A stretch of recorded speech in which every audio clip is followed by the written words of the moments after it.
ಮಂತ್ರಾಲಯದ ರಾಘವೇಂದ್ರ ಸ್ವಾಮಿಗಳು ಇವತ್ತು ಬೇಡಿದ್ದನ್ನ ಬೇಡಿದವರಿಗೆ ಕೊಡುವಂತ ಕಲ್ಪ ವೃಕ್ಷ ಅವರು. ರಾಘವೇಂದ್ರ ಸ್ವಾಮಿಗಳ ಮನೆ ಒಳಗ ಉಟ್ಕೊಳ್ಳಿಕ್ಕೆ ಸರಿಯಾಗಿ ಬಟ್ಟೆ ಇರ್ತಿರ್ಲಿಲ್ಲ ಅಂತ, ಊಟ ಮಾಡಾಕ ಚಲೋ ತಟ್ಟೆ ಇರ್ತಿರ್ಲಿಲ್ಲ ಅಂತ, ಕುಡಿಯಾಕ ಚಲೋ ಲೋಟ ಇರ್ತಿರ್ಲಿಲ್ಲ ಅಂತ. ಒಂದ್ ಲೋಟ ಕೆಳಗ ತಳಾನ ಇಲ್ಲಾರ್ದ ಲೋಟ, ಅದ್ರ ಒಳಗ ನೀರ್ ಕುಡಿತಿದ್ರಂತ ರಾಘವೇಂದ್ರ ಸ್ವಾಮಿಗಳು. ಹೆಂಗ ಕುಡಿತಾರ್ರಿ?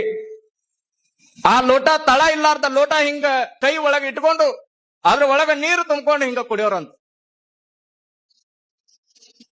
ಮನೆ ಒಳಗ ಸರಿಯಾಗಿ ಇರಲಿಕ್ಕೆ ವ್ಯವಸ್ಥೆಗಳಿಲ್ಲ, ಊಟದ ವ್ಯವಸ್ಥೆ ಇಲ್ಲ, ಮಲ್ಕೊಳಾಕ್ ಚಲೋ ಹಾಸಿಗಿಲ್ಲ. ಇವತ್ತ ಯಾರ ಮಂತ್ರಾಲಯಕ್ಕ ಹೋಗ ರಾಘವೇಂದ್ರ ಸ್ವಾಮಿಗಳ ಹತ್ತಿರ ನಿಂತ ಯಬಾ ಇದನ್ನ ಕೊಡು ಅಂದ್ರ ಬೇಡಿದ್ದನ್ನ ಕೊಡುವಂತ ಶಕ್ತಿ ರಾಘವೇಂದ್ರ ಸ್ವಾಮಿಗಳ ಹತ್ರ ಐತಿ.